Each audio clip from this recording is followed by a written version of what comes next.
Thanks for joining us today for episode 91 of Think Big with Michael Zellner. All positive, no politics. My guest today is Keith Evans. Keith is a former top 200 professional tennis player on the ATP Tour from 1991 to 1997. He graduated from the University of Mississippi in 1991 with a degree in sports management.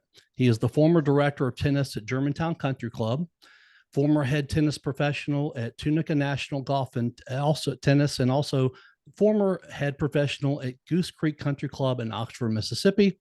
He is currently the coach of Smashing Germantown Tennis, and Smashing Aces, and also the owner of KE Tennis Academy. Keith, welcome to the show. How's it going, Michael? It's good to see you again. Good to see you too, buddy. Tell us a long time. It has been a very long time. Tell us something interesting about yourself that most people don't know. Oh gosh, most people don't know.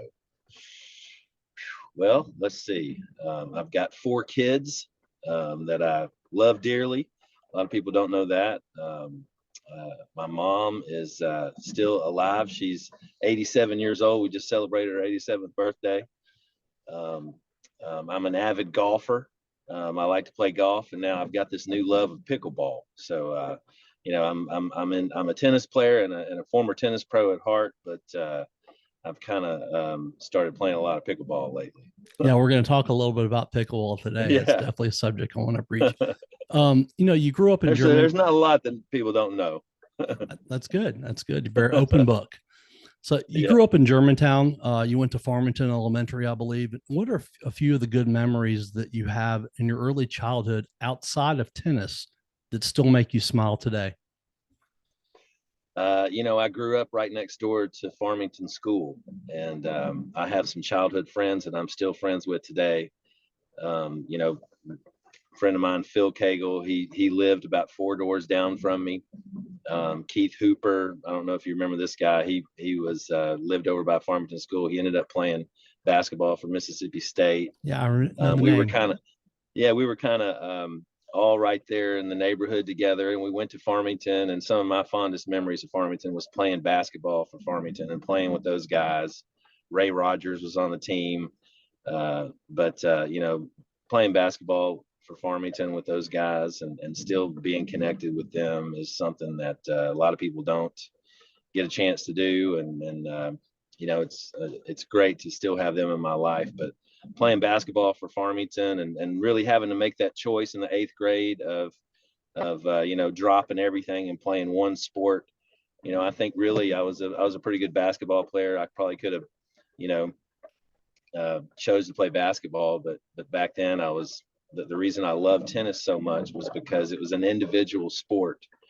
And, basketball and football and baseball are great, but it's a team sport, whereas tennis is, it's an individual sport. And if I lose, it's all my fault. And if I win, it's kind of, all my fault too. So I kind of really love the aspect of tennis being, all up to me. And that's why I ended up choosing tennis in the 8th grade, over all the other sports.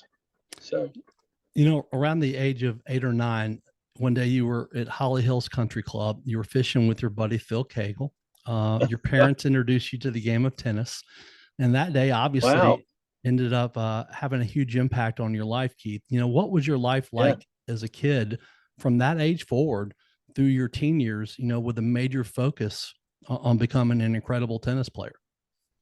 Well, I think it was all up to my dad. My dad was a football player. He played at Memphis, and both of my sisters, I've got my oldest sister, Gigi, she played basketball at Germantown, and my other sister, Donna, played basketball at Germantown. And, my sister was a big softball player. She when she was a kid, when she was 16, I was 6. And so I was her bat boy for her softball teams. And they were like really good. They were fast pitch, and they went to New York for the national tournament. And I can remember the first trophy I got. I'll never forget it. I went out and the team had finished like 3rd in the nation, and they were presenting the trophies to the girls, and they called the bat boy out, and I got my trophy, and I looked at it. It had a pair of boobs on it. I'll never forget. I looked at my dad and I said, "It's got boobs on it."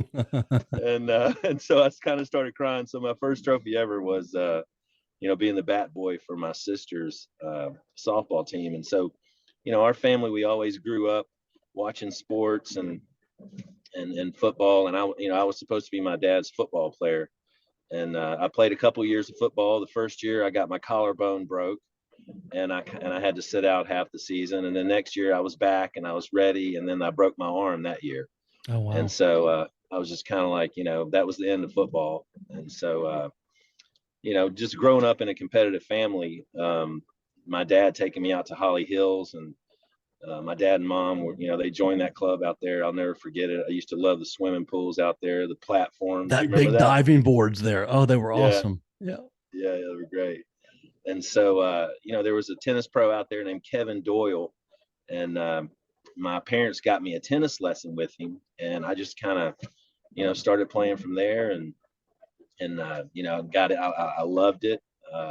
Just kind of picked it up real quick, and I was, Dad started taking me to tournaments, and just kind of went from there. It was some fond memories though. It was, basically my mom and dad were the ones that pushed me, my dad especially. So how many hours a day did you put into tennis, once you started to get competitive?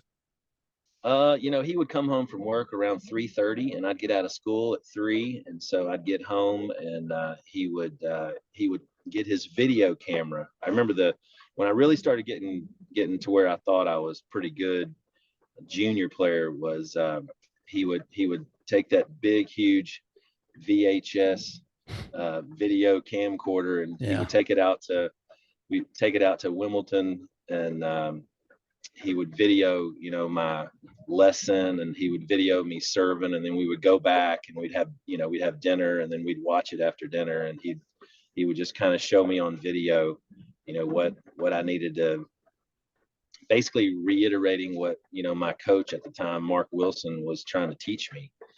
And so those videos really helped me a lot.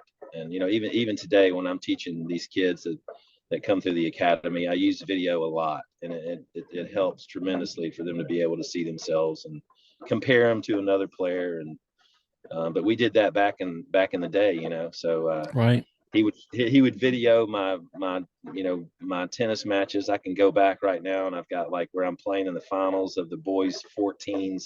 You still have them? I still have it. Oh, that's and awesome. I can hear my dad's like commentating in the video. So great. And so I was serving volleyer back then, so I would serve and come in, and like if I had a volley on top of the net and I dropped my wrist, you could see me drop my wrist to where I'd hit that volley in the net, and we would rewind it, and then the next time I would play, I would think about seeing that in the video, and it really helped a lot. So I have a lot of fond memories of my dad. He was my best friend, and he pretty much made me the tennis player that I was. So we talked a little bit about Mark Wilson, before we started and everything, because I played at Wimbledon also when we were younger. I frustrated him so badly because I had a two-handed backhand when I started playing with him and him coaching me, but I was overlapping hands. That's how I started. Oh, wow. I didn't know any different. And he tried to change it and he couldn't. I mean, he finally said, just keep it the way it is, because it was a good backhand. But yeah, I did overlapping hands, and still to this day, I haven't played in a few years, but yeah, overlapping backhand. But I frustrated him because of that. I just remember him getting on to me about it. Yeah. He was a great guy. He introduced me to the game too, and so we have that in common. He was such a good guy. Him and Jim Kallenberger, I can remember, doing drills, volley to volley, and we were trying to, tag the other person. And if you tagged them with the ball, you got 2 points instead of only 1 point. And he just kind of made us to where we were so aggressive, and it kind of just stuck with me the whole time. So I mean, those guys were great. Yeah, such a fun place to play, that and the Racket Club too. A lot of our buddies went there also. Yeah. You graduated from Germantown in '87. I believe you went to Belhaven University to play tennis before moving over to Ole Miss in '89. And you played number one singles for Ole Miss in 1990. What did you learn most about the game and where you were in the sport? What your level was during those years? A lot of those, the year that I went to Belhaven, I was super, super hungry. I had, a lot of people don't know this, but when I was a senior in high school, um, my girlfriend, my girlfriend and I, we ended up having a baby, and we gave that baby up for adoption. And I stay in touch with her today. I've known her now for about 20 years. Great. But I still hadn't seen her yet, but we still talk to each other, and we keep up with each other, and hopefully one day I'll get to see her. But anyway, at that time in my life, I thought maybe my tennis was over, and so I ended up talking to Billy Chadwick. Billy Chadwick was the coach at Ole Miss for years and years, and he was kind of my mentor to me, and he would call me every single morning when I was a senior in high school, and he would make sure that I was going to school and getting up and going to school. I was working at FedEx at night. I was living in an apartment away from my parents. Here I am, 18, and she was Wow. 17. She's big and pregnant, and I'm not really sure where my life's going at this time. And we were just kids, but I look back on it today, and I can't imagine if my 17-year-old was moved out of the house and went and moved into an apartment and got a job, and he was still in high school. So Right. I was so fortunate to have a couple people come in my life and help me. A guy named Charles Kelly came in and helped me. He was the guy that used to own the Memphis Americans soccer team, long time ago. Yeah. He was a guy that was very influential in the church that I was going to, and he came in and helped me. And Billy came into the picture, and Billy was recruiting me, trying to get me to go to Ole Miss, and I ended up going to Belhaven, and I was so happy to be playing tennis again that I went down there, and I ended up winning the national championship as a freshman, which I don't think anybody's done. I'm not sure on that, but I know at the time that nobody had ever done it as a freshman. But Right. and it was great times at Belhaven, so many memories. And then moving to Ole Miss the year after and playing for Billy Chadwick and playing in the SEC was a great experience. But I thank Billy Chadwick and Charles Kelly, from the bottom of my heart for helping me. So a lot of It, people don't know that. no, I knew about Billy Chadwick. I didn't know about Charles Kelly. And the Memphis Americans, man, those are some old times Yeah, there. there's some old times. Yeah, And now it makes sense to me why, when you can still look up the TSSAA, championships all the way back to the 80s when you played. And, and I right. saw, for the state tournament, you were there for like, I believe your sophomore and junior year, but I didn't see you in there in senior. And I'm like, there's no way. I mean, he didn't Yeah, qualify. I So didn't. now I understand why. I didn't know Yeah, you that. know why? Yeah, Yep. I kind of disappeared. I mean, I was in a sticky situation. But I think everything happens for a reason, and Right. everything's worked out great. She's awesome, um, and it's it's a great thing. So You know, anyway, one other thing, I want to mention about your college years, and you just talked about an amazing accomplishment. One of your biggest highlights, was at Belhaven in '88. You won the NAIA singles championship, as a freshman. You were also named the most outstanding player of the year by the NAIA, and you were voted 1988 Tennis Magazine College Player of the Year. And you were presented an award at the World Trade Center by Arthur Ashe. What was yeah, that like? yeah. Well, at the time, we didn't really realize how big that was, at the time. But that was a great experience. I remember my sister actually flew up there with me that year, and we went up to the top of the World Trade Center.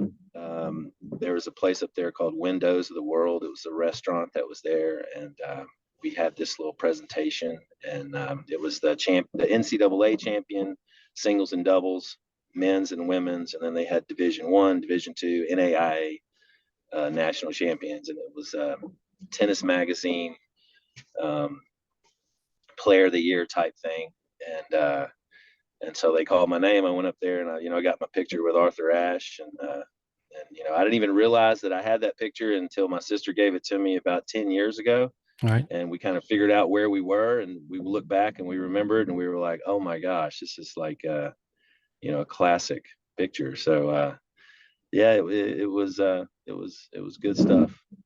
It's hard to believe he died just a few years later, Yeah, not too long after that. I think, want to say within about 3 or 4 years after that, he passed away. that's right. Yeah, that's exactly right. Yep. They did that during the U.S. Open back then. And so that was the first time that I'd really gotten a chance to see the U.S. Open when I was, in '88. Right. And I think Vilander won it that year, beat Lindell in the finals. But it was great to be up in New York and see it. Ended up going back many years and playing the U.S. Open, and but that was kind of the start. Yeah. Tennis was so much fun back then. Vilander, Lindell, Connors, Borg, McEnroe. I mean, Agassi, Sampras. I mean, it was such a different sport back then. It was. Yeah, it was the heyday. Yeah. I think the Connors, McEnroe, Borg, that was back when the tennis craze hit and everybody just started playing, and there were clubs that were popping up all over the place. And I really miss that here in Memphis. I hope that, Leftwich coming on is going to be huge for the city. I'm so happy that that's here, and it should be open like what, August or April 1st, I think is what they're saying. Oh, that's great.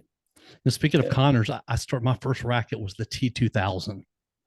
Yeah. His racket. I had a couple of those. Did you have those? Yeah. Yeah, I think those are the first ones that came out after wood. Yeah, Right? It I was believe that, that's and then right. the Arthur Ashe had the fiberglass one. Yeah, that's right. Yeah. In '91, you decided you turned pro. You joined the ATP Tour. What was it like for you when you became a pro, knowing everything that you'd worked extremely hard for got you to that moment? I tell you, it was tough, to be honest. But I mean, I wanted it so bad. It was something that I'd wanted, from a kid, and it was tough because being that you're from the United States, and at that time that we had so many good players. My age division, me growing up in the juniors, when I would go play a national tournament, there was Agassi, Sampras, Courier, Wheaton, Chang, Tarango. All those guys are, in my age division, and you got four of those guys that were, or well, three of those guys were number one in the world Right. at one time, and that was my age division growing up. So if you weren't the one of the top 10 guys, and you weren't like you didn't get much help from the USTA, and I was probably a guy that was around like 25 or 30, so I kind of had to do everything myself. And so I remember driving my grandmother's car. My grandmother gave me her car when she passed away, and I was driving her 1977 Caprice Classic to these satellite tournaments, and trying to go to and trying to find a cheap hotel, and had to go through the qualifying at that time. And it took me a year to kind of break through to where I actually even got a point. And I remember the first ATP point I got, came back home, and we celebrated that I'd finally broken into the ATP rankings. But it was tough, going from tournament to tournament and driving and staying at these kind of seedy hotels, but trying to save money and try to work your way through the qualifying and get in the main draw. And it was hard, but it was some of the memories that I'll never forget. One of the most fondest memories that I'll never forget is, my coach at the time was Mike Cahill. I don't know if you remember Mike Cahill. Yeah, I know exactly who that is. He was top 50 in the world. He was a pro here in town, back in the early 90s. And he was telling me, if I really wanted to get some points, to go to India. And and so he kept telling me, that I didn't have you don't have the balls to go to India. You don't understand how tough it is there. The reason you'll go there and do well was because nobody wants to go there. Okay. And so I wanted it so bad. I wanted to get my ranking. It was hard to get your ranking in the United States because the players were, we have so many good players. But if you went to a country like India, there wasn't as many good players, but you could go and play the same caliber of tournament, and you could come back, with some good points, to where Then if you establish your ranking, you could go play the tournaments in the United States and get in the main draw. You wouldn't have to go through the qualifying, Right. So I remember going over there for a month, and the surface we played on was cow dung. All 4 weeks was cow dung, which, I mean, I don't know if you know what dung means, but Yeah, I do. there were chalk lines. So the lines were put down like chalk that you would put on like a baseball diamond. I remember the ball kids had like no shirt. They had some shorts on and they were barefooted. And the first week I went over there, I played Bombay, India, carried my own food. My dad worked at Kellogg, so I had a bunch of Pop-Tarts and Rice Krispie treats that I transported over there on my carry-on bag. And I get over there, I play Leander Paes in the finals. I don't know if you remember Leander Paes. I remember the name. Grand Slam champion. Yeah, so he was like their greatest player, ever since Ramesh Krishnan. But I played Leander Paes in the finals the first week. The second week, I make the finals, play Leander Paes again in the finals. He beat me both times in the finals.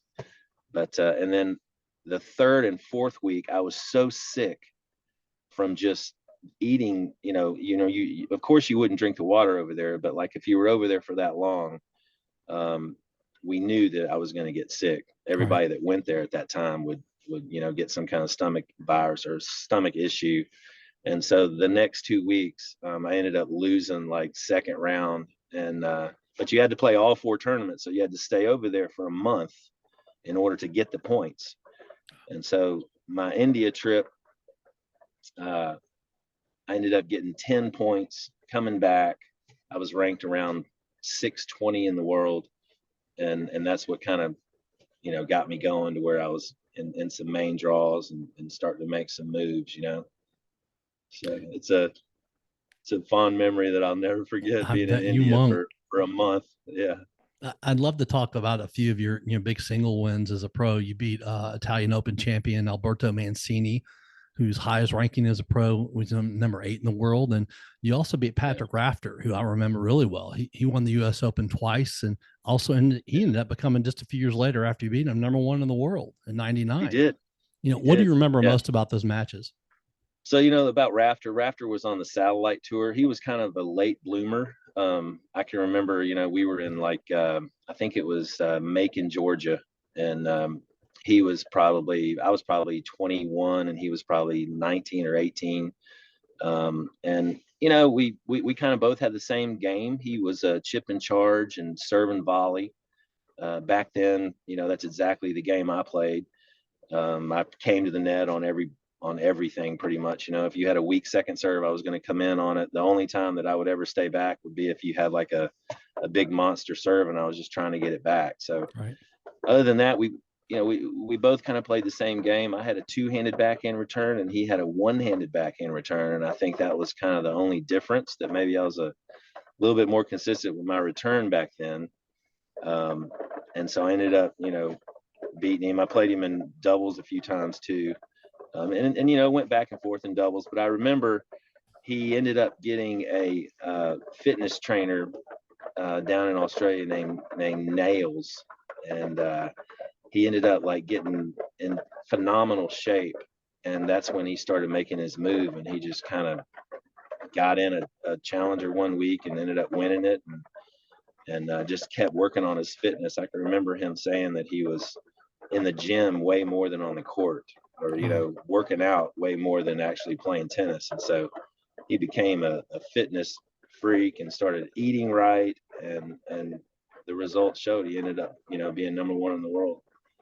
So we got to talk about February 1996. You're in Memphis, the U.S. National Indoors. You're getting to play in front of your home crowd here in Memphis. You beat Mark Knowles and Jan-Michael Gamble in your first 2-round matches, and you come up against the number 4 player in the world, Tomas Enquist. Came so close to knocking that guy off, man. I mean, 5 match points. You said about it, quote, "I lost this match 13-11 in the 3rd set tiebreaker. I aced him in 11-10, and Dana LeConto overruled the service linesman. I wish we had Hawkeye back then," unquote. LeConto is the same guy who defaulted Agassi for the first time in his career just a few months later in a tournament in Indianapolis, just 2 weeks after Agassi had won the gold medal at the Atlanta Olympics. Right. Wow, Tell us about that. Tell us about that night. It's a match that obviously I'll never forget. It was a big turning point in my life. I had a great tournament. I'd gone through the qualifying in Memphis that year. I did not have a wild card. So I had to win 3 matches in qualies. And I beat some pretty good players in qualies, like you said, Jan Michael Gamble and Knowles. And then I actually won my first round main draw match. And then I play Enquist, and I can remember my coach at the time. I was so into, there wasn't another opponent on the other side. The only opponent was myself. And so I was more into like trying to keep my emotions in check and just trying to focus on my game and what I did well, and I just, I served really well that match. I think I had 23 aces. But I was actually serving for it at 5-4 in the third. I was serving for it, and he broke me. But I remember I was serving 15-30. I hit a kicker out wide, and he kind of shanked a return up high, and I had a high volley on top of the net. Of course, I'll always remember this. And instead of just playing textbook doubles and just volleying it cross court like you would probably 90% of the time, I tried to go back behind him and wrong foot him, and I ended up hitting that ball a little bit wide, and 30-all. He ends up breaking me 5-all in the third. But one of the things that I'll never forget was the fans that night. The place was just going crazy. Hometown. I was looking over and seeing friends that I grew up with, and it was a tough match to lose. I was right there, and but I mean, that serve that I hit at I think it was maybe me serving at 10-9. There, they didn't have Hawkeye back then. They did have the linesman, and right. And the crazy thing was that it was match point. I served that ball out wide, flat, and the linesman had his safe hands down like it was good, and like my dad like almost got to his feet, with his arms up, and then LeConto goes out, and I mean, I didn't really do anything at the time. I didn't want to like create a bunch of commotion because I'd already had one match point, and Right. I'd lost that, and I just kind of stopped for a second, went back, and I remember I didn't want to double fault because I think I double faulted on my first match point going for it. I had my first match point, and I was serving really well the whole night. And I remember I probably tried to go for an ace on that first match point, and I went for a big second serve on my second match point, and I hit it in the net and double faulted. So the next match point I didn't want to double fault, so I thought that I'd hit that serve and had to kind of go back and recuperate. And I remember I just lollipopped in this second serve that I tried to get to his backhand, and I hit it probably 90 miles an hour, and he runs around it and just rips a forehand down the line for a winner. And but it is what it is. I ended up losing that match 13-11, and I had a buddy with me, Lance Oliver, who he's still really good friends with me today. He was with me that night, and we just kind of sat out by the stars and over a lake and had a few beers and just thought about what it could have been. But that was a match that I will never forget, and a lot of people in Memphis will never forget that match. No, that was exciting. Wish it would have gone the other way. Yeah, I know, but you did so well. I mean, to come so close like that against that guy, I mean, he was so good. Yeah, it was a good match. They say you have probably I probably had 5 or 6 chances to kind of really break through. I played Agassi in Scottsdale in the second round after I'd beaten Mancini. So I had a good chance there. I played Paul Wakesa in the final round and at the Japan Open, had match points there. So you always remember those close matches that you lose, and you really don't remember the close matches that you win. Right. So that is right. Yeah. And you also had a big doubles win in your professional career too. In the summer of '96, you teamed up with Michael Joyce, who lived in LA, and you guys beat the Bryan brothers in 2 sets. A quote about this Yeah. match from the Los Angeles Times said, quote, "But the Bryans had trouble with Evans's powerful serve and the returns of Joyce, who is ranked number 58 in the world and beat two-time Australian Open winner Jim Courier to reach the quarterfinals in the Infinity Singles last year." Unquote. As most people know anything about tennis, the Bryan brothers went on to be the most successful doubles team in ATP Tour history. You and Joyce had never played doubles before that match, right? Yeah, we had never played. We knew each other from playing the same tournaments. But we ended up really made a good combination because his returns were just unbelievable, and I was serving huge, and so when you have a doubles combo that's like that, I always think those are kind of the best doubles team. If you have a really good returner and a really big power player, I seem to think that those are the best doubles teams. But that was kind of like a match. The Bryan brothers were young. They were just coming on the tour. They ended up being great. It was kind of like that picture you were talking about with Arthur Ashe. We didn't know how awesome it would be, but now that we go back on it, I can still tell everybody I'm 1-0 versus the Bryan brothers. There you go. That powerful serve that the LA Times, referred to in the article, if you could tell the audience about the hard work you put in for so many years to get to the point to where your serve was such a huge weapon for you on the court. I have to go back and attribute everything to my dad, because this is something that we used to do. We would go to Wimbledon, probably 1 or 2 times a week, and I wouldn't even have anybody to hit with. We would go and he would set the ball machine up, and I would hit the ball machine for about an hour, and then we would always take the last 30 minutes and work on my serve. And he would put up targets in the service box, and he would play little games with me. Like if I were to knock down all 4 targets, we would go eat at Hungry Fisherman afterwards. Hungry Which Fisherman was right there. remember the Yeah. Hungry Fisherman Yeah. afterwards? Yeah. They had that big leg that was right across the street from Wimbledon. So, my dad was a big guy. Like I said, he played football, and he was probably really wanting to go to Hungry Fisherman anyway. Yeah. But back in the day, when I was a kid, he would play these games with me where if I knocked over these targets, we would go, eat over there. And so, I think that that's something that the kids nowadays, they don't do much of. Of course, the elite players do, but the kids that are around town that are starting to play, the kids that are in my academy, practicing your serve is something that you can do by yourself. You don't need somebody to go hit with you. And the way that my coach explained it to me was, you have 2 serves.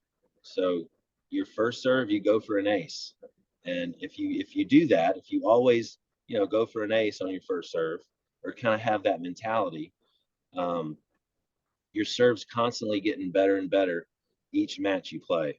So there's a lot of players nowadays that they just get the serve in to start the point, and then they work hard in the point to try to win the point. But like my coach back then was like, you can end the point on your first serve. So, the goal is to hold serve, and the goal is to break serve. So, um, in my academy here in Memphis, I'm happy to have it back again. But we work big time on the serve. I'm a huge believer in having a bomb for a first serve, and I You just can did. remember. I remember those days. My dad would video the serve, and we go back and watch it, and he would say the toss needs to be a little bit further out in front, but we got it to where it was a major weapon, and if I got it in, I pretty much won the point.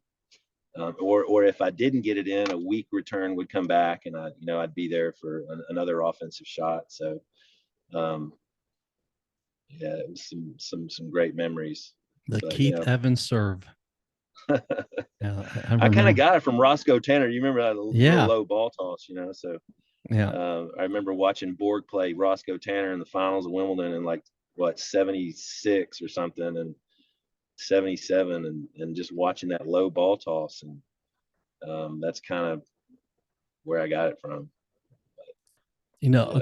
A favorite quote of yours is, quote, "Show me someone who hates to lose and I'll show you a winner," unquote. It reminded me of something that I saw Jimmy Connors say one time after his magical run to the semifinals of the 91 US Open. He was almost 40 years old at the time. I don't know if you remember some of those magical matches that he had back then. He ended up losing to Courier in the semifinals, but Connors said, quote, "I hate to lose more than I love to win," unquote. Is that something that you had inside of you throughout your career, started at a young age, about just hating to lose? I think that it's something that's inside me, that it doesn't matter what I'm doing. I mean, it doesn't matter if we're playing checkers or if we're playing anything. I just don't want to lose. I can't stand it. I mean, it's a competition thing, I think. It kind of has even carried on.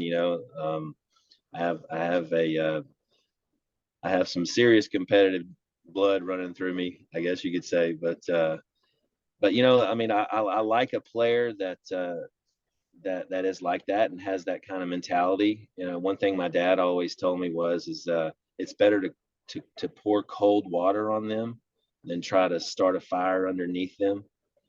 So I mean, I think I'd rather have a player that I would like to work with, that I have to kind of simmer down and try to calm down because he wants to win so bad, instead of having a player that you want to try to build up and try to get to where you got to be more aggressive, you got to have more intensity on the court. But with me, teaching this academy for about 10 years now, I see a lot of kids, and you can kind of tell their demeanor within the first hour or two of knowing them. You can kind of tell if they're a competitor, or if it's okay for them to lose. It's a rarity to find people that's competitive, Right. I guess those, it is what it is. Now, that quote you talked about with your dad, I read that quote that you had on your Facebook page, that being the pouring the cold water being one of your favorite quotes too. So now that makes sense. It came from your dad. So that's awesome. Yeah. You developed, several close, friendships and relationships over the years, Keith. And you said, quote, "Tribute to my Germantown high school doubles partner, William Doodle Laughlin. We shared a lot of great times together back in the day. Rest in peace, my friend, till we meet again," unquote. I remember Doodle. He was a great tennis player. Tell us about him, Doodle. He had a personality, and he was a good looking guy, and it was like wherever he went, everybody loved him. We were doubles partners together. We were friends. We were playing, high school, all through high school together. And I just remember he was always like a little businessman. He always kind of had something going. I don't know if you remember, he had like Herbalife going in high school. He was making tons of money in high school. Wow. And he was a fun guy to be around. I miss him. He was a super fun guy. It's sad that he's no longer with us, but I have a lot of fond memories there. Doodle. There's not too many people named Doodle. No, it's the only one I've ever known with that name. Yeah, his mom said he used to run around like a doodle bug. Oh, that's how he got it. That's awesome. That's kind of how he got his nickname. But yeah, he was a good guy. I'm glad you brought that up. Quote, "And still the only one with a golden slam. Hashtag GOAT, the greatest female tennis player of all time," unquote. You said that last year. Serena Williams was amazing. We know that, incredible. But people really, they soon forget, who you're referring to, that post, Steffi Graf. The Right. golden slam you referred to, for people that don't know, is winning all four majors and a gold medal, from the Olympics in the same calendar year. And I can't see anyone ever doing that again. I can't either. Ranked number one in the world for 377 weeks, over 7 years of her career, she was ranked number one. That says a lot about her. Why do you have her as the GOAT? I kind of, when I was playing, when I would go to the Grand Slam tournaments. I would watch her practice. I would watch her play her matches. Just everything that she had done back then. I mean, what is she on the Grand Slam list? She's got to be right behind Serena. Yeah, I think she's 2 or 22 3. maybe. Like Two or probably three second. maybe. Yeah. But she retired early. Yeah. Too. Yes, right. Yeah. Yeah. She was in my era, and I just remember watching her and seeing her play, and just thought, she was the best. She was the best back then. I think that Celis was right up there close to her, and then it's unfortunate that happened to, Celis got stabbed in Germany, and Crazy. you would never, because Celis was starting to catch her. Right. She was dominating everything for so long, and she had grace and elegance. To me, she's my goat as far as the women. And you never would have thought her and Agassi would have ended up getting together. I know, it's crazy. That she was always voted best legs on the tour, Steffi. Okay. And so I think he, would always kind of talk about that locker room stuff, and it's crazy that they ended up together. That's a great story. Agassi dated someone, I forget the girl's name, someone that worked at the racket club for a little while, a girl here in Memphis, because I remember he came to Memphis. Amy Moss, yes. Yeah, she's a really pretty girl. I just remember I saw them at Grady's Good Times restaurant, which used to be over there on Ridgeway, one night. That's right. Together eating and stuff. So yeah, I mean, she was running transportation for the tournament. Okay. Her and a girl named Shannon Whitmire. I went to high school with Shannon, but I remember they were working the transportation for the tournament, and they would go pick up the players at the airport and bring them to the tournament site, and they get their credentials and things like that. So I think they went and picked up Agassi, and that's how they met him, and kind of went from there. I think he ended up buying her like a Porsche when she was in school at Mississippi State. Nice. But yeah. And that's before he even got like super, super big. Yeah, that's right. That was kind of early on. Yeah, that was late 80s. Blue jean shorts. Yeah. Funny. Your good buddy, Mark Goodfellow, told me to tell you, quote, "You must be a damn good tennis player and coach since you've been at every club in Memphis and Mississippi," unquote. Good old Goody. Of course, he was laughing and teasing when he said that. Yeah. After your professional career, Keith, you decided that you wanted to give back to the sport and help people. So you went into teaching and coaching the game. Tell us just a little bit about your time at Tunica National. Tunica National was great. When I first came off the tour, my first job was at Little Rock Country Club, and I went and worked under this guy named Curlin Bucci. Bill Clinton was a member there at the time. He was the governor in Arkansas, and so I was there for about a year. And there was a man from Jonesboro. His name was Wallace Fowler. I met him in Little Rock when I was the pro there at Little Rock Country Club, and he had told me that he was going to build a club in Jonesboro, and was wondering if I'd be interested in coming and being the director and helping him build it. And so, I kind of thought to myself, I didn't know how for real this guy was, but ended up leaving Little Rock, going to Jonesboro. This man kind of took me under his wing. He said, "Keith, we don't know anything about tennis, but we want the best tennis club in Jonesboro." He gave me a budget and just kind of told me that I could kind of, design it how I'd like to design it and give my input in. And so we ended up building this club in Jonesboro. It's still there, called Ridge Point Country Club. It's a fantastic club.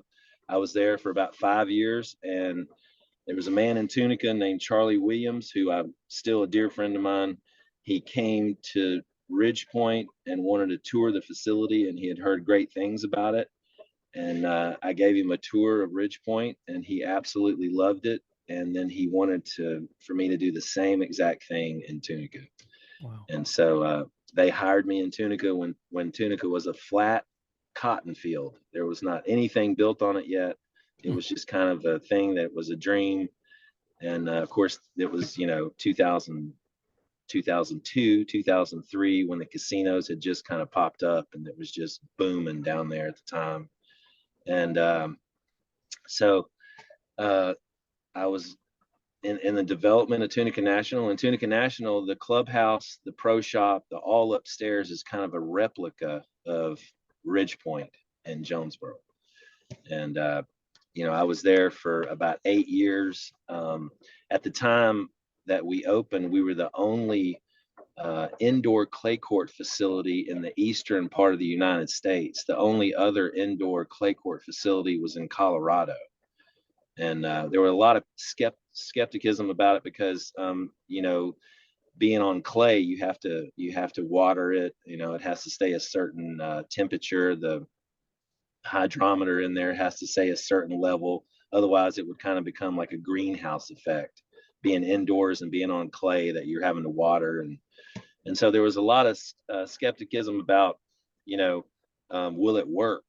And they ended up spending like over $100,000 on a dehumidification system that kind of sucked out the humidity to made it to where it wouldn't feel like a greenhouse in there when you were playing. And so now they end up having, a lot of other indoor tennis courts in the other parts of the United States now, but I think they were looking at us and seeing if we could make it. And we opened, and it was pretty awesome because when we opened, we were running. Right. That was when I first started my pro tournament. I gave Victoria Azarenka her first wild card. She was 14 years old. I had a women's $25,000 professional event. That was the first one I had at Tunica National. I ended up having like 7 or 8 of them. I had a men's $50,000 challenger, and we had John Isner, James Blake, Marty Fish, a lot of the guys that, ended up being a household name came through these tournaments. And that's kind of where it all started. And I'm still doing it to this day, so I'm real excited about the tournament that we're going to have here in Memphis coming up in August. It's going to be at Leftwich Tennis Center. I just got approval about 2 days ago from the ATP. It's a $75,000 men's challenger, which will be the biggest one I've ever run. The biggest ones I've run have been 50s. Right. So this is a $75,000 tournament. It's going to be great for the University of Memphis. Paul Goebel, the tennis coach there at Memphis, he's going to use it as a recruitment tool. I'm going to give him a wild card to, whichever player he wants to put in that spot. But we'll get our University of Memphis player in there and give him a chance to do some damage at the pro level.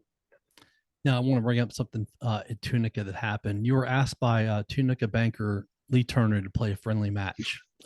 Something funny and interesting happened before you guys took the court. You said to him, quote, "I'll accept your challenge only if you let me play with an iron skillet," unquote. Tell us what happened in that match, Keith.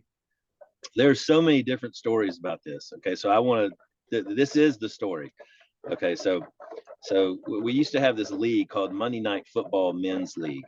Okay, and it was a 3-5 men's league, doubles, and it was from like 6 to 7:30, and then after the league, everybody would come up and we would watch Monday Night Football and have some beers, So the league was over, and the game was in the fourth quarter, so it was somewhere around like 10 o'clock.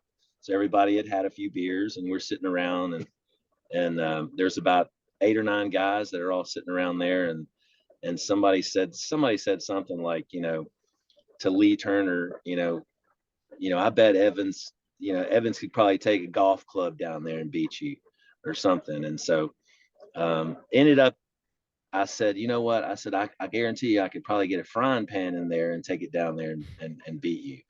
And so when I said that, there were like all 8 guys were like, I got $100 that says you can't beat him with a frying pan. And I was like, I said, guys, y'all don't want to make this bet. I said, I know for a fact that I can beat him with a frying pan. And so ended up, all 8 guys put up $100. And they were like, I got $100 that says you can't beat him with a frying pan. And Lee Turner was like grabbing his wallet, trying to get the money out. There's no way you can beat me. And so ended up, one of the guys that was in the group, his name was Webster Franklin. He works at the CVB. He's the guy that's head of the Convention and Visitors Bureau at Tunica. And he was there. And so there was There was a little video of it, but I went back in the kitchen. I went in the pro shop. I put a Turner grip on. We went down to the court and we played a set, and I beat him 6-1 in about 25 minutes, I guess.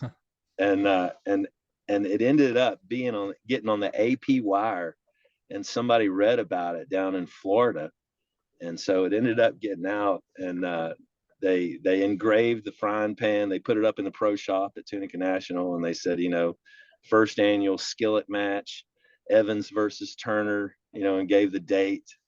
And I don't think Lee liked it very much, but it's a story that's like gotten legendary.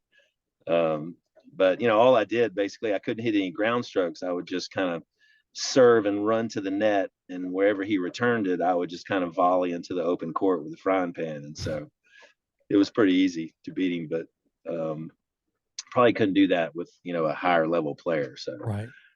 But that's funny. What a great story. Was yeah, I did not take their money, by the way. I do want to put that out there. Very Yeah, nice. I walked back up there and I said, "Look, I'm not taking your money because I knew I was going to beat him." So yeah, they didn't realize that you could probably play with anything. Yeah, yeah, that's a great story you brought up there. You end up coming back home after a while. You became director of tennis at Germantown Country Club. While you're there, you led the way in getting, another tournament there, the Future Tour tournament there, the 25,000 Spell Restaurant Group men's professional tournament. You said that the Future Tour was sort of like, I guess, comparable to AA baseball. Right. How did that come about? I've just had a pretty good relationship with the USTA pro circuit department since I played. So many of those events. I think I won maybe 17 of those tournaments. I think I'm like maybe 10 or 11 on the all-time list as far as like future events. But my relationship with the USTA and me hosting the events in Tunica, when I went to Germantown, it was something that I really wanted to do and bring pro tennis to Memphis because they had lost the tournament at the Racket Club. And this is something that I'm actually, all into right now. I've, got this event that's coming up in Memphis this year. And I really enjoy, being the tournament director of these events and bringing pro tennis to Memphis, because I can remember when I was a kid going to the tournament at the Racket Club and just seeing the level that's out there. And I think that it was so much fun, being a ball kid back then and being able to be up close and personal, with the players and the players that you see on TV. You learn so much, and I think that Memphis needs to have, professional tennis to come back here. Racket, it's hard driving over there at Sanderlin in White Station to see the Racket Club going.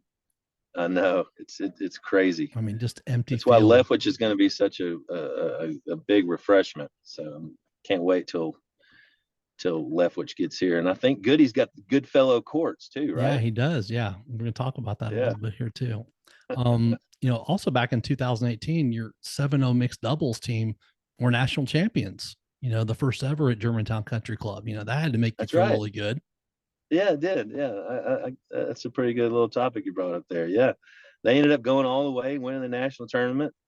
Germantown Country Club was great. It was right there where I grew up. It was probably a mile away from where I grew up as a kid.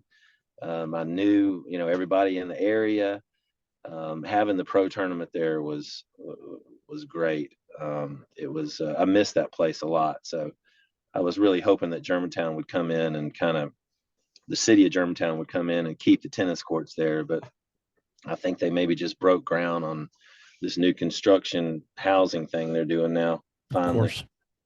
Yeah, that was, I like that place. Wasn't that at Kimbrough and Farmington? Yeah, Kimbrough and Farmington. And that golf course, they hosted the US Open final round qualifying there every year. I didn't know that. It was a tough golf course. It was hard to score on that golf course. So I really miss that place a lot. It was sad to see that place go. Shocked, to tell you the truth. You said, quote, Pickleball has arrived at Germantown Country Club. Please stop by to find out more info on the fastest growing sport in the U.S. Unquote. You played your first pro pickleball event in Vegas last October with our mutual friend Barry Pelts. Barry Yeah. said of you, quote, a great friend for 45 years, raised by parents that are the salt of the earth, and by the way, a world-class playing pro and now a top teaching pro that my daughter loves. And she's a tough one to please, unquote.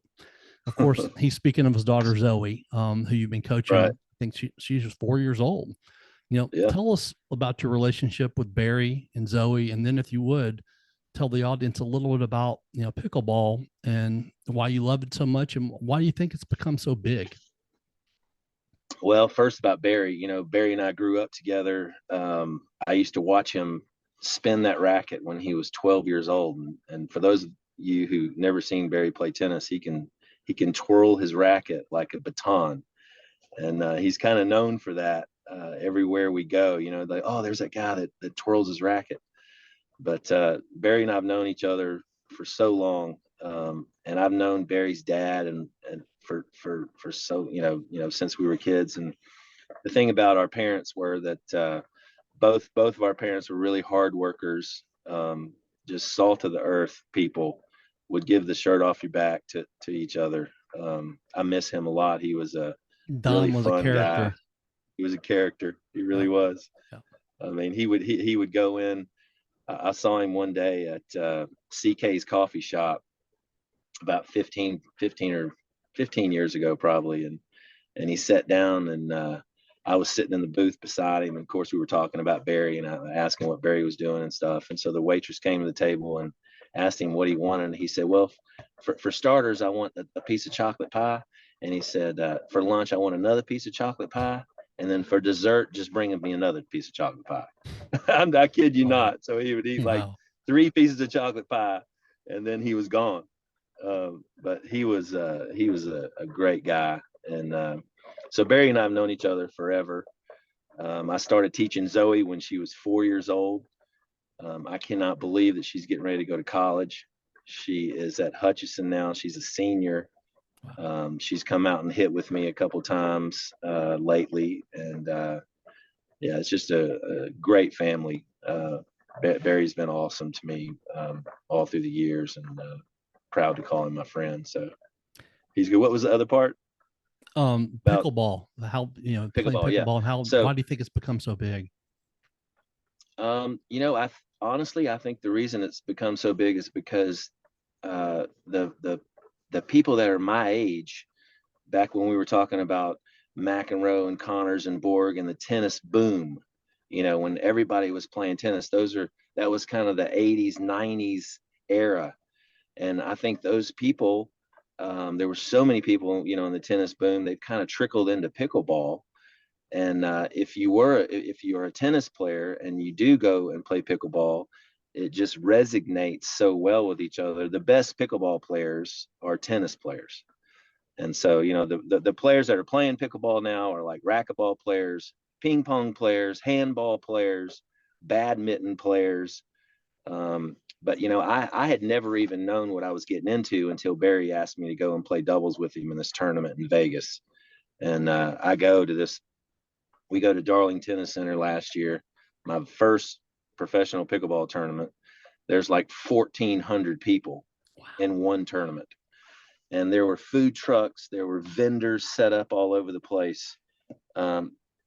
Players were everywhere of all walks of life. You had the juniors, you had the pros, you had the leveled players, and you had the senior players. And they're all there. You can get a match on and off in maybe 25 or 30 minutes. So the turnover rate is not like in tennis; it's a lot faster. But it kind of I fell in love with it because the court's a lot shorter, and I'm 53 years old right now, so I can cover a lot more court. Like I said, I was a serving volleyer when I played, so I came to the net on everything, and that's exactly what you do in pickleball. And that and the court being shorter and going and having about 100 people watching you play every match, kind of brought back the competitive juices that I felt, a long time ago. I didn't think that would ever be there again. Right. You would never be able to feel that kind of emotion, being out there playing and competing. And so it's like that every week. So, I mean, wherever you go, if you're going and playing these PPA or APP tournaments, there's 800 to 1,400 players playing in these events. And it's pretty awesome. Um, you know, I can't, I'm loving it. So, I'm about to go play another tournament in about a month. I'm going to start back in Punta Gorda, Florida, and the APP tour has changed the senior tour into, it's called the Champions Tour. So I'm going to try to go down and play a few more tournaments. And I think Barry's doing the same thing. He's still playing a lot. And it's just, it's real easy. It's a lot easier to learn than tennis. Tennis takes a little bit longer to learn, and pickleball, you can get out there and you can kind of compete right away. But it's got me going again. I'm loving some pickleball. Tell you two quick funny stories about Barry. So I grew up on Massey Lane. He grew up on London, just 2 streets over, and he had a tennis court in his backyard. And I remember we were in high school together at Ridgeway, because he was there his senior year and I was a junior. And he was like, you can go play tennis anytime on my court, because I never play there. I mean, he was always, him and, was at the racket club, probably every day. He was number 1 in the state in 18 and under when, we were in high school. So I probably played on his court more than he did in his own backyard, because you could get to it from the side. And then I had to play him in the district at Ridgeway. And, back then it was a pro set to 8. And Barry, being, confident as he is and as good as he was, I mean, I'm sure he's like, I don't want to have to deal with playing this guy. It's going to be a joke. And it would have been, and it was. But he's like, come on, we'll just make up a score. I'll give you 8-3. It'll look good for you in the paper. I'll never forget those words. Because you remember back then, all the scores were printed in the paper in the sports section. Right. And I was like, Matt, no, I want to play you. And he beat me 8-1. He probably gave me the 1. But yeah, I mean, he was ready to make up a score just to get, because he didn't have to deal with it. But that's Barry. Wow. Now did you go to White Station? I went to Ridgeway. Where'd you go? Ridgeway. That's right. Yeah, he came to Ridgeway, I believe, a senior year. Yeah. Okay. Yeah, he was at Ridgeway too. Yeah. Rich Gray was at Ridgeway, wasn't he? You remember Rich Gray was I think he was at Craigmont. Oh, he was at Craigmont. That's right. Yeah. I remember Rich and Jason Gray. Yeah. I'm trying to think. Maybe Mike Miller. Was Mike Miller? Mike Morrison. Is there a guy there that Ridgeway? I don't remember that name. Might have been. It might have been Morris, maybe. Yeah. John Morris was at MUS. Right. Yeah. Murray Garrett, John MUS. Morris. Yeah, those guys were really good. Murray Garrett's playing a lot of pickleball nowadays. Oh, is he? Yeah. Have you started playing yet? I have not. I did. That's something I want to take up. Yeah. You really ought to. Yeah, I've heard great. I'm telling you, you'll love it. Yeah. And you'll be good. You'll be good right away. Because I love ping pong too. Yeah. So that was fun. Yeah. So your buddy, Phillip Cagle, said of you, quote, "Our friendship is unbreakable. Friends for 50 years. I don't know of many people who have been best friends all their life, but since 4 years old, it's been a friendship. Keith Evans is a journeyman. I've never come across anyone that said he wasn't the best damn tennis coach anywhere. He knows his stuff. In fact, I don't know that he knows much about anything else but tennis. Ha ha. He's a great friend and I love him. We always support each other unless we are doing it out on the golf course. I wish him all the luck in the world," unquote. How awesome is that? What a great thing to say about you. Tell us about Phillip Cagle. Well, what you see is what you get with Phil Cagle. I mean, he is, that's why I love him so much, because, nothing's going to be sugar coated. If he doesn't like you, you're going to know it right away. And if he likes you, you'll know it right away. And, there's not too many people I don't know that he doesn't like. But, this is, God put us in each other's lives. We were, like I said, we were 4 years old when we met. And this is like something that, that's always going to be there. He's my brother from another mother, I guess you could say, but he's always been there to support me. I've always been there to support him. We've both been through some tough times in life, and we kind of just talk about, we can talk about anything just like any kind of friend can. But he's a huge, I guess you could say he's a huge Trump supporter. But which is great. But like I said, with Phil, his dad was the coach at Germantown High School for many, many years. Like I said, my sister's playing for Germantown. I can remember him and I were running around that gym when we were kids, chasing each other, and we have kind of been with each other at every aspect in life. Going, he's a huge hunter. I'm a huge tennis player. We've just always kind of supported each other and what we do, and been there for each other. And he's a great guy. Just because of what you see is what you get. Yeah. And there's not too many people that you can say that about. So you reminded me about the hunting. He actually came I want to say about 6 years ago when I had my store Sleepy Z's mattresses out in Bartlett. He got a bunch of twin mattresses from me. He built the hunting. That's right. Yeah. So yeah, he came out to the store. I hadn't seen him in many, many years. So it was good just to reminisce. That's right. I remember telling him about you. Yeah. Oh, thank you. My mom would go and buy mattresses from you too. You know my mom. Yep. So I appreciate you sending them my way. Yeah. Phil's done really well for himself. He's got that hunting lodge now down in Dundee, Mississippi. He's got like 64 bunk beds. Wow. It is a big time operation, and I am so proud of him. He's done really well with it. And, it's a full-fledged hunting lodge. It's not just duck hunting. Right. He's got deer and hogs and dove, and he's done really well for himself. I'm real proud of him. You've done so much for tennis in Memphis in the Mid-South. This past August, you had the Oliver Foundation Chuck Hutton Toyota $25,000 USTA Men's Pro Tennis Tournament at Snowden Grove in South Haven. A few of the sponsors were Christy Pelt and her new place, the Toasted Yolk Cafe. Our mutual friend Jeff Crosby, he went to Ridgeway with me, in the Great American Home Store, and Mark Goodfellow and It's All Good Auto Sales. You talked about how you just recently got the confirmation for this big $75,000 ATP Challenger tournament coming up at Leftwich next year. It's going to be, that place is phenomenal, man. I saw the layout online: 24 outdoor courts, 12 indoor courts. Mark made sure that I tell you, Goody said to tell you how proud he is of you, because he put his heart and soul into Leftwich, as we know. Tell us how that all came about. You're going to be the new tournament director there, and the whole tour's coming.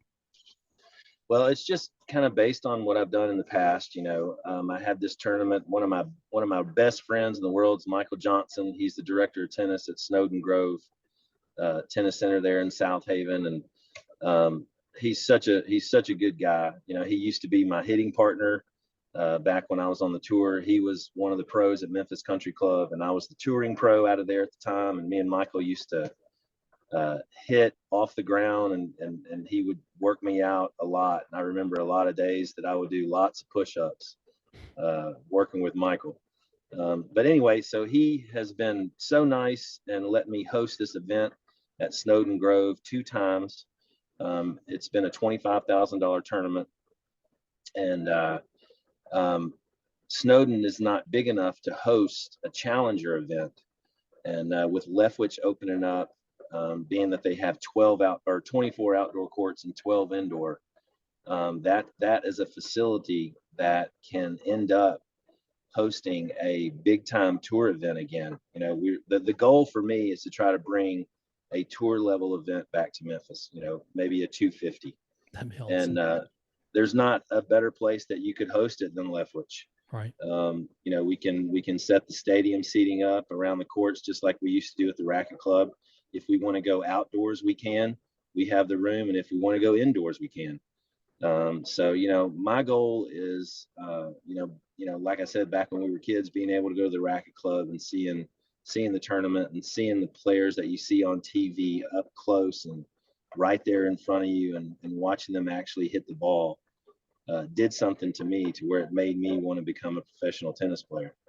And so I think that Memphis needs that. I think we need to get this tournament back to where it's a a top level event and bring pro tennis back to Memphis. And I'm so happy that the ATP and the USTA approved this tournament. It's going to be August the 7th. It's a $75,000 event. So we will get, probably 4 or 5 guys that are inside the top 100.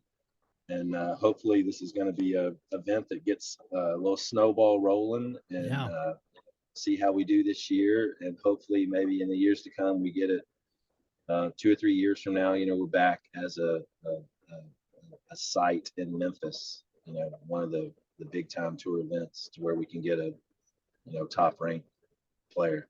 That'd be wonderful, because we definitely need it. It's missed. Yeah, it really is. I appreciate it. I've seen pictures of this pretty dog of yours, who I believe is 5 years old now. Tell us about Riley Ruru and the joy that brings to your family. Yeah, she's these are some great questions. She's great. If anybody needs a therapy dog, it's Keith Evans. And so every time she's around, she puts me in a great mood. I don't know if anybody's ever had the people that do have Great Pyrenees, they say that they are just like, their temperament is they're the most loving dog. I don't think that she would ever hurt anyone, but yet at the same time, they're very, very protective, and they're extremely strong. There was somebody sent me an article on Facebook a couple days ago where one Great Pyrenees, they were protecting this flock of sheep, and there were 8 coyotes that were trying to get these sheep, and this Great Pyrenees killed all 8 coyotes. Oh my gosh. And not one coyote got to the sheep. And I mean, you would never, you wouldn't think that they would be that strong, but like, she is so strong. But she's a great dog. My sister's really been taking care of her lately. And she has a way with animals, and she's kind of taken over Riley. But she's a great dog. If anybody doesn't have a Great Pyrenees, I suggest you get one. And you want a dog, so she's awesome. It's amazing what dogs bring to our lives. I mean, the unconditional love is just amazing. It really is. My dad just passed away a couple years ago, and so since we moved back up here to Memphis, I let Riley stay at my mom's now, and my mom's, fallen in love with her, and she's been a great companion there. She watches the house, and but she's an awesome dog. Yeah, appreciate you bringing up Riley. Of course. Speaking of mom and dad, Eleanor and Don, I believe you just said your mom just celebrated, was her 87th birthday, you said? Yeah. November 3rd. November 3rd. That's right. Yeah. And I know you're on it, man. Thank you. You lost your pop back in 2020, and talked about how he worked at Kellogg's. He was there 36 years before retiring. A quote from his eulogy said of him, quote, "Dad was always kind, humble, and his character was genuine. He was the epitome of what scripture describes as a husband and father," unquote. While you were at your dad's house waiting for the funeral, you came across a really amazing little thing in the Memphis Commercial Appeal. And you said it was a, quote, "beautiful sign from heaven from my hero. I love you, Pop," unquote. I don't believe in coincidences at all. And I believe that 100% that was your dad. I believe the spirit world is there, and know that was a message from him. If it's okay with you, I'd like to read that little message that you saw that day in the Commercial Appeal, because it's special. It says, "A letter from heaven. When tomorrow starts without me, and I'm not here to see, if the sun shall rise and find your eyes filled with tears for me, I wish so much you wouldn't cry the way you did today, while thinking of the many things we didn't get to say. I know how much you love me as much as I love you. And each time you think of me, I know you'll miss me too. When tomorrow starts without me, I don't think we're far apart. For every time you think of me, I'm right there in your heart." That's pretty awesome. And like I said, I know for a fact that was your dad. Tell us a little bit more about, mom and dad. What can I say? I mean, he was my best friend. I mean, you can, get me emotional on here, but he was just, my hero. He taught me pretty much everything I knew, I know as far as tennis, but, beside from that, he was probably, the greatest guy that I've ever met. I never knew my dad to like cuss or drink.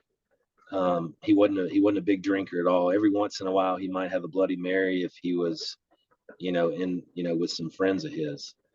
But he was a country boy from Hickory Ridge, Arkansas. His dad was a farmer. Um, Funny story. He came over here on a football scholarship from Wynne, Arkansas. He played his senior year at Whitehaven School, and then he went and played for Memphis. And when he was a freshman, and my mom was a freshman at Memphis, my mom comes from a family. Her dad was a doctor. She has 9 brothers. She had 9 brothers and sisters. My mom is a Keltner. So I don't know if you've ever heard of like Gaddy Keltner, Bienvenu, Montesi. So my mom was a Keltner.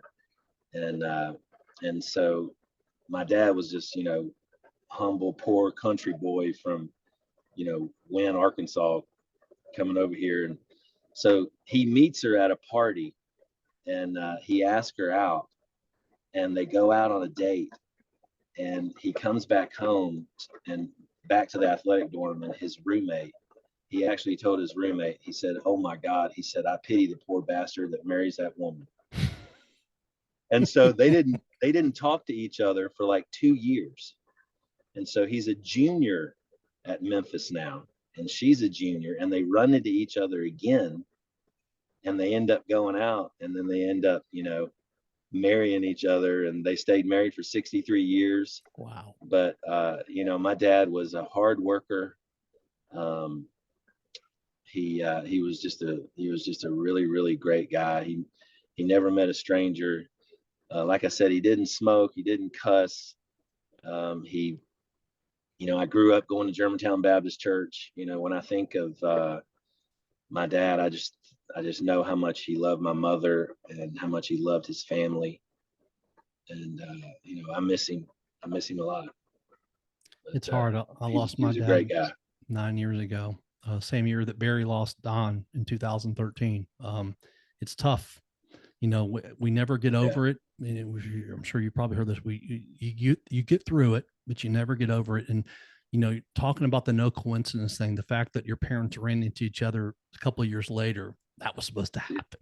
I mean, there's no doubt it was supposed to happen. It was supposed to happen the exact way it happened. Yeah, I totally agree. It's I have no my childhood, my upbringing was fantastic. My parents were awesome. They supported me in everything I do, and they've always been there for me. And one thing I know that I never heard my dad like ever talk about another woman, or he loved my mother immensely, more than anything, and miss him a lot. If you would tell us a little bit about your significant other, Amy, and the life you guys share together, Keith. You talk about fate, and there was a lot of fate that kind of brought us together. We have a mutual friend of ours, Kevin and Trisha Hayes. They're kind of brought us together. She was going through some hard times in her life, and I was kind of going through some hard times in my life. We were both kind of going through a divorce. And Kevin and Trisha, we met each other over at their house. We had game night one night, and then it kind of, we played this game called Catchphrase, and Amy and I were partners, and that's how we ended up kind of meeting each other and kind of knowing that we had a lot in common with each other. We started, beating everybody in that game, and having really good times over there. And we were just friends, to start, and we just kind of how one thing leads to another. We started kind of talking to each other. She actually was helping me a little bit with one of the tournaments that I had at Germantown Country Club. She was doing some promoting for me, and she ended up getting Chuck Hutton Toyota for me.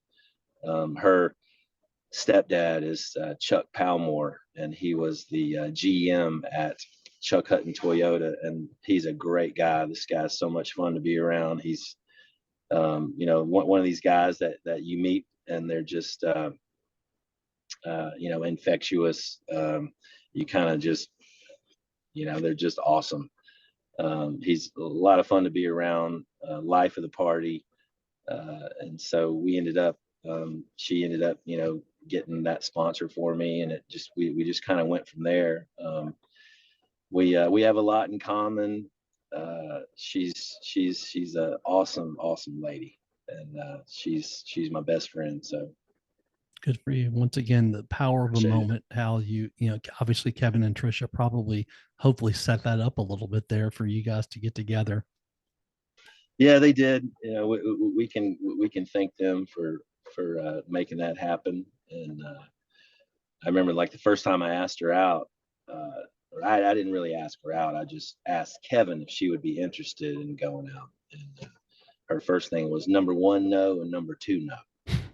And so, that was kind of what kind of started. But then, actually we started kind of hanging out with each other, and she kind of, we started kind of knowing each other and getting to know each other. And she ended up, we ended up going out, and things have been great ever since. I mean, there's no drama. We're kind of best friends. She's great. That's wonderful, man. That's really wonderful. You have 3 boys. Jacob, who's 21. Noah is 7, about to turn 8, I believe, November 30th. He just turned 8. Oh, okay. He did just turn 8. Okay. Oh, yeah. And I'm sitting here as I was doing my research for this. I obviously did the research before, and we did this. Yeah. So yes, he just turned 8, November 30th. That's right. And Jackson is 6. A few things you said about them, Jacob. Quote, "Cannot believe you are 21 years old." Unquote. Noah, quote, "He brings so much joy to our lives." Unquote. And Jackson, quote, "He is the sweetest boy in the world. He loves Jaws." Unquote. It sounds like you have 3 pretty awesome boys there, Keith. Tell us about them. They really are. Jacob is working for UPS now. He's living with my mom. He's helping her. Rue's over there. I'm proud of Jacob. He's come a long way. He just lost his mother earlier in the year, and so he's had some trials and tribulations that he's been going through. He's starting to get on the other side of that, but he is working and doing good things now for his life. And Noah, who just turned 8 years old, I can't imagine having any. They're just so awesome. I mean, I'm divorced, with their mother. They live in Jackson, but I do get to see them, all the time. And they're great, man. I mean, they're just great. I can't say anything else about them. I love them more than anything. Keep you young, as young as they are. They have to keep you young. They keep me young. Yeah, they keep me young. And Noah's, we're going to get Noah into tennis. Hopefully he's going to start playing some tennis soon. And Jackson, I think, is more my personality. He is just like wired up to the hilt. He never meets a stranger. He's very, very personable. He'll walk up to anybody and just, what you see is what you get. And so I love him more than anything. I appreciate you asking. Keith, what are the most important lessons that you've learned in your life? I think one of the most important lessons is to value friendship. And people come into your lives, whether they come in for a season and then they're gone, or people come in for an entire lifetime. My dad kind of taught me that a man without friends doesn't have anything. And so like I said, I'm a what you see is what you get person. I'll always be nice and friendly to you, and that's the way I kind of instill that in my kids. And these are tough questions, I know. But you're giving good answers. yeah, it's I think you got me kind of emotional here. I might have to take a little break. It's okay, man. We're about done. I promise you. Yeah. If someone is interested in being part of KE Tennis Academy and they want to take some of the clinics that you offer, what's the best way for them to get a hold of you? They can contact me on Facebook, Keith Evans on Facebook. It's KE Tennis Academy on Instagram. I'm really, proud of the academy. I'm trying to get it started back here in Memphis. Like I said, I've got about 18 kids now. They all don't come at the same time, but Carla Brandenburg at Smashing Aces and Jenny Webster have been awesome to me. They have opened the doors and let me come in there and bring the academy there. You can call Smashing Aces and ask about it as well. With the academy, we make sure the kids know how to keep score. They're just starting to play tournaments. It's not a beginner academy. You have to be able to rally and keep score, and maybe you've played a couple tournaments, and hopefully you're going to be inspired to play bigger tournaments. We want players that we want to have to pour cold water on and not have to light them up from underneath. Right. So yeah, it's a good thing. I'm glad to be back in Memphis. I've been back now for about 6 months, and the main focus right now for me is this pro tournament and bringing pro tennis back to Memphis. And I'm going to try to be, pioneer that. And we're getting a group together to really start really trying to make that a big focus here and bringing pro tennis back to Memphis and doing the academy as well. So that'll be awesome. And once we get closer to that August tournament next year, I'll have you come back on so we can talk about the tournament that was coming up and some of the players that'll be coming in, because you'll know all that by probably next July. Right. Have you come on before and we can help promote it a little bit too, because I can't wait to That'd go be there great. and watch it. It's going to be a lot of fun. We're going to do a couple fundraiser parties. Oh, cool. So I'll get please you let in me on know, that. because I definitely help to promote those too, for sure. That'd be great. That'd be great, man. I appreciate it, Michael. It's been a lot of fun. You and I go back to our high school years when, we played in tournaments a few times. You cleaned my clock. I was just a decent, 4.0, 4.5 player. And obviously you were on another level, but it was always fun for me to play guys that were better than me, because I enjoyed being able to hit the ball back and forth, like, until that person decided, like you or like Barry, okay, I've had enough of this. I'm just going to put the ball where I want. And you did that, but it was a lot of fun playing with you. I followed you in your college career. I followed you as a professional.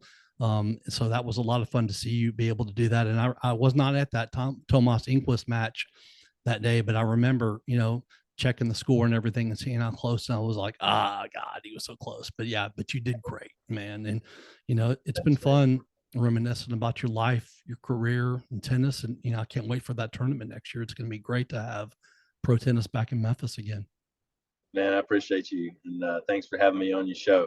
All right. My pleasure. We go way back. Yes, we do. All right, buddy. All right. You take care. Thank you. Have a good one. See you. You too.